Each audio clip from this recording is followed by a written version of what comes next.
Queridos amigos do canal Voz Missionária, sejam muito bem-vindos a mais um vídeo dessa rubrica Curiosidades Bíblicas.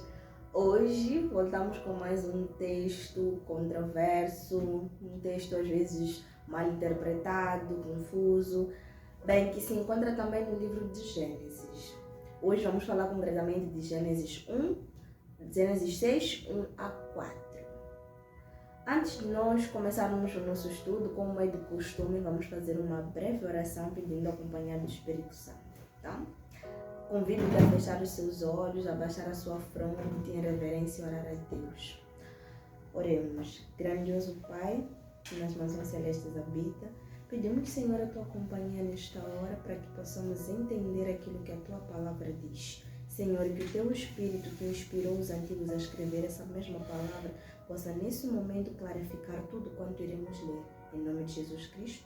Amém. Então, feita a nossa oração, vamos entender.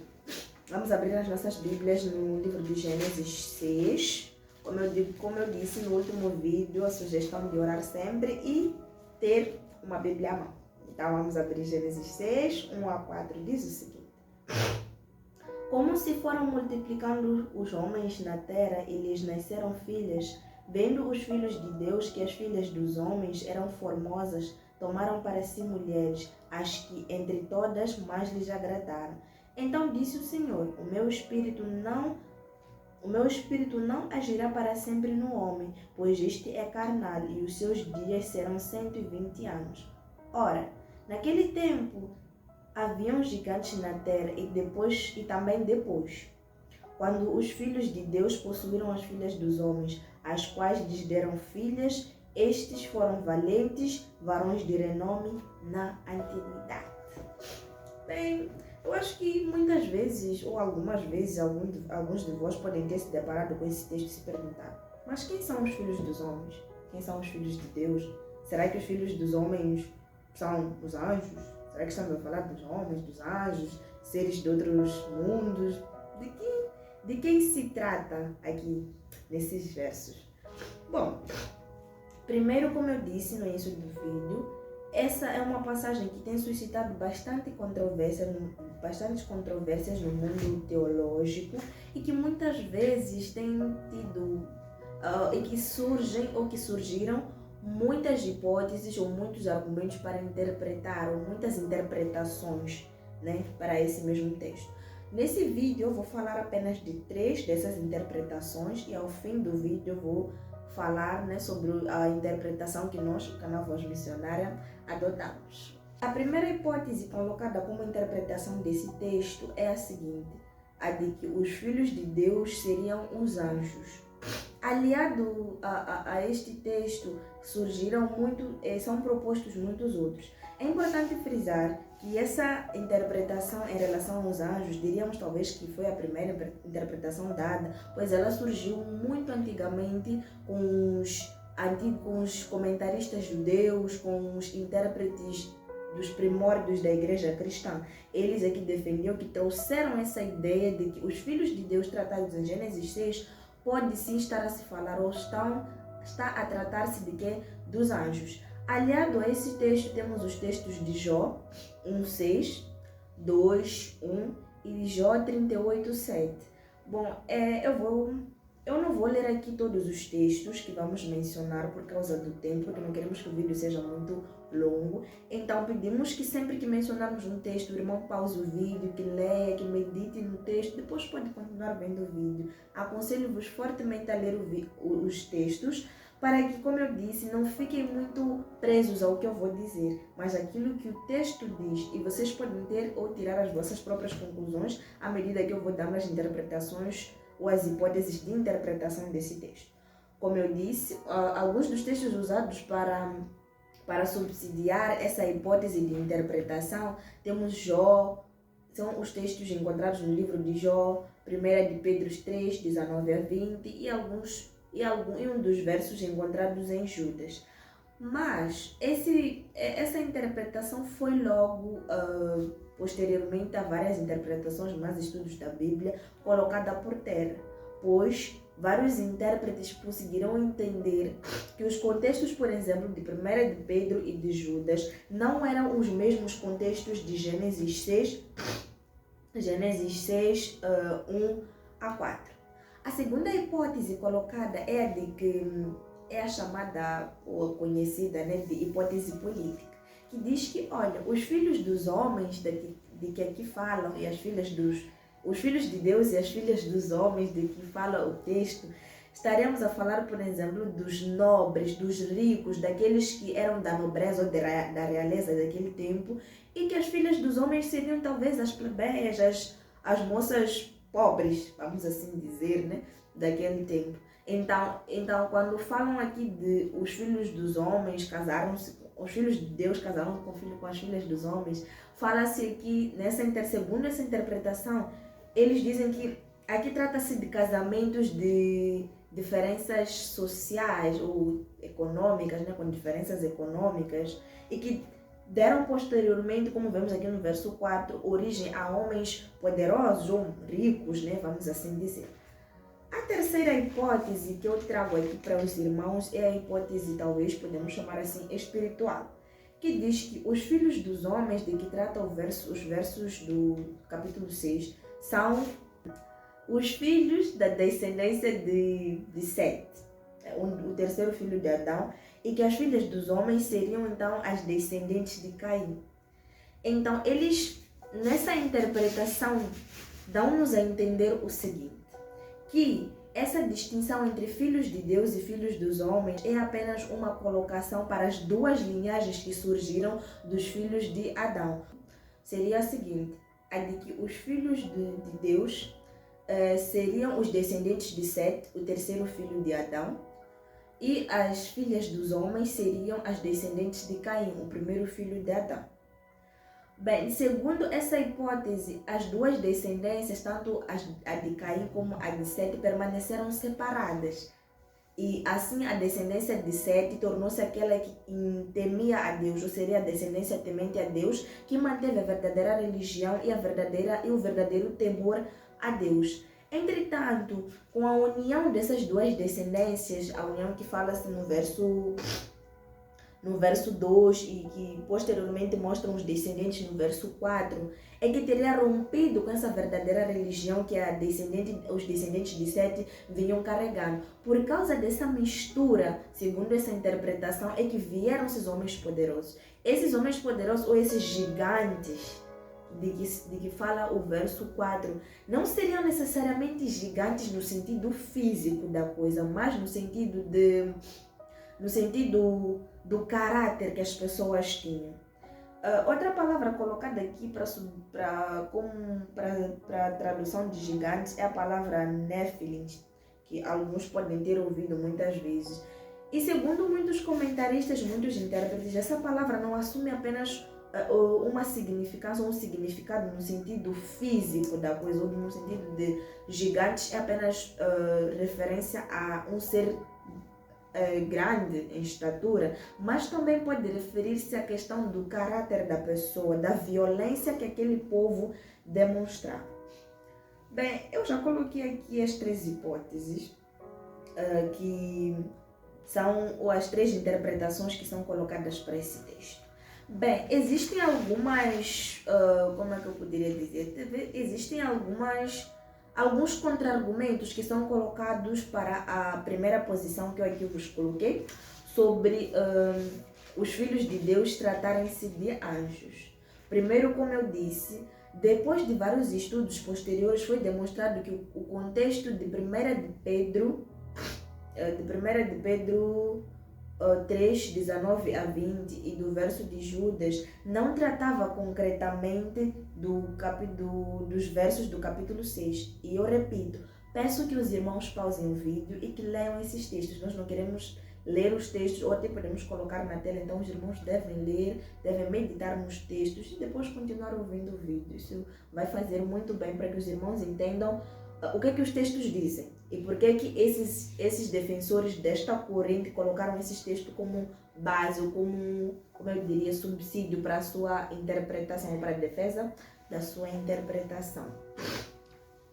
Bem, outra coisa que é dita sobre a questão dos filhos de Deus tratarem-se de anjos é a seguinte, que quando na Bíblia mencionam-se filhos de Deus como anjos, fala-se geralmente de anjos bons, aqueles que não são anjos, não fala-se de anjos caídos como filhos de Deus, mas sim de anjos bons. Outra coisa que nós podemos constatar, outro contra-argumento que é colocado, encontra-se em Mateus 22, Mateus 22, 30.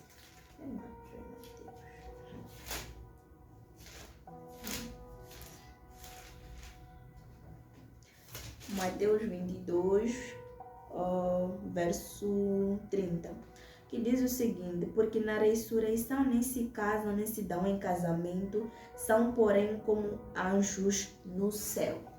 Então, percebemos aqui que o Senhor Jesus Cristo afirma que no céu não se casam as pessoas e nem se dão em casamento e viverão como anjos. E anjos são seres, como diria, assexuados. Eles não têm esses desejos que nós temos, vamos assim dizer. Eles não são seres dotados de desejos sexuais como nós, seres humanos. Então, outra coisa que foi outro contra-argumento sobre essa hipótese diz respeito ao fato de, se os descendentes que surgiram dessa união entre as filhas dos homens, que seriam as filhas dos seres humanos e os anjos, serem gigantes de raça híbrida, talvez, vamos assim dizer, seres diferentes, onde é que esses seres teriam ido? Ou onde é que a descendência desses seres teria, vamos assim dizer, como é que a descendência desses seres extinguiu-se completamente? Vamos assim dizer. Porque temos que considerar que, falando de gigantes, olhando para o contexto da época de Noé, sabemos muito bem da época em que o texto foi escrito, os homens eram seres de estatura maior, como eu disse. Então, os gigantes, falar de gigantes como sendo seres de estatura maior não seria concretamente, como é que eu diria, não estaríamos concretamente a ir de acordo com a contextualização em que o texto foi escrito. Então temos sempre que levar em conta a época em que o texto foi escrito e levar em conta que as pessoas naquela época eram grandes ou eram fortes em questão intelectual tanto quanto física. Pronto. E outra coisa que podemos usar como argumento, ou que é usada como contra-argumento, é que a denominação filhos de Deus não é só atribuída a anjos. Podemos ver muitos versos na Bíblia em que o povo de Israel era chamado como filhos de Deus. Podemos, por exemplo, abrir Deuteronômio 14:1.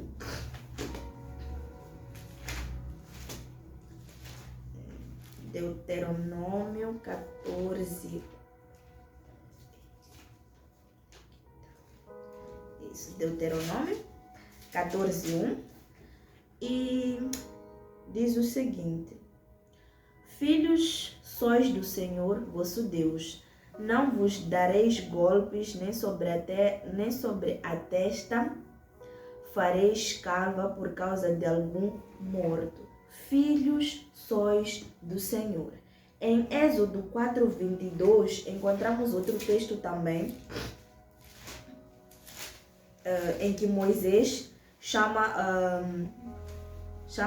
o povo de Israel como sendo filhos de Deus. Dirás a Faraó, assim diz o Senhor, Israel é meu filho, meu primogênito. Então podemos perceber que ainda no Antigo Testamento a denominação filhos de Deus não era atribuída apenas a anjos, mas também ao povo que servia a Deus. Quando eu mencionei sobre a terceira hipótese que falava das linhagens de Sete e de Caim, um dos maiores argumentos que é usado para esta interpretação é justamente essa, a de que os filhos de Deus não é uma expressão que refere-se apenas a anjos, mas também a todos aqueles que temiam a Deus, a todos aqueles que seguem a Deus.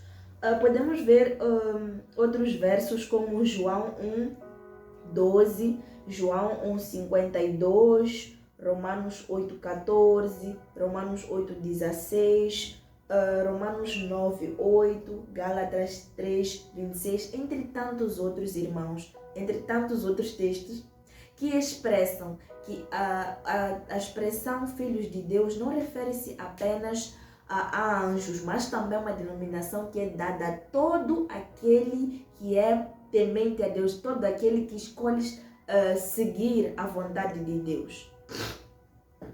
Então, essas são as três posições colocadas para a interpretação do texto. Nós, da Voz Missionária, para nós da Voz Missionária, a nossa interpretação é a terceira interpretação, a espiritual, a de que esse texto fala concretamente de seres humanos e, portanto, ele ali refere-se à linhagem daqueles que seguiam a Deus como filhos de Deus e aqueles que não seguiam a Deus como sendo filhos dos homens. E a união entre essas duas linhagens trouxe uma ruptura naquilo que era a adoração ao verdadeiro Deus. E a descendência desse povo foi dado o nome talvez de gigantes por causa do caráter não apenas físico, mas também do caráter da questão espiritual da coisa, porque eles eram homens muito brutos, muito impiedosos, porque como podemos ver no verso 1, do texto em causa, aqui diz, começaram como se multiplicaram os homens na terra. Então quer dizer que os homens foram se multiplicando e que os filhos de Deus foram apreciando as filhas dos homens porque elas eram bonitas, eram formosas e tomaram para si mulheres. E vemos aí uma atitude de contradição àquilo que Deus disse, porque Deus disse e deixará pai e mãe cada um e se unirá à sua mulher. E vemos aí os filhos de Deus unindo-se às filhas dos homens, mas numa atitude de poligamia, como podemos ver, por exemplo, na descendência de Caim, temos aí Lameque, que tinha mais de uma esposa. Então, a poligamia também é introduzida, há a ruptura da verdadeira adoração a Deus, que começou ali com a descendência de Sete, quando vemos aí Enos em Gênesis 4:26, que diz que começou a adorar-se a Deus. Então, esse texto, irmãos, segundo a nossa interpretação, nós da Voz Missionária, entendemos que, olha, trata-se da união, quando fala-se filhos de Deus e filhas dos homens, trata-se da união entre as descendências dos filhos de Adão, que também representavam as descendências que seguiam, as linhagens que seguiam a Deus, e a linhagem que não seguia a Deus. Então seria apenas essa questão, né? É claro, o irmão pode comentar, ou pode fazer o seu comentário dizendo qual é a interpretação que o irmão tem. O irmão é livre de acreditar naquilo que, segundo as interpretações e as leituras que o irmão fizer, aquilo que o irmão escolher. Então nós apresentamos aqui as três hipóteses, ou pelo menos três das hipóteses usadas para a interpretação do texto, e apresentamos aqui a posição que nós como voz missionária optamos. Então, este foi o vídeo para o dia de hoje. Como eu disse, comente, inscreva-se, dê o seu like, compartilhe, coloque isso como tema de debate entre seus amigos, compartilhe no seu Facebook, no seu WhatsApp, em tantas outras redes sociais. Vamos permitir que os nossos amigos, os nossos irmãos conheçam mais dessa verdade. Obrigada por ter me acompanhado, por ter nos acompanhado até aqui. Então, vemo-nos no próximo vídeo para mais uma curiosidade bíblica. Que o Senhor lhe abençoe, em nome de Jesus.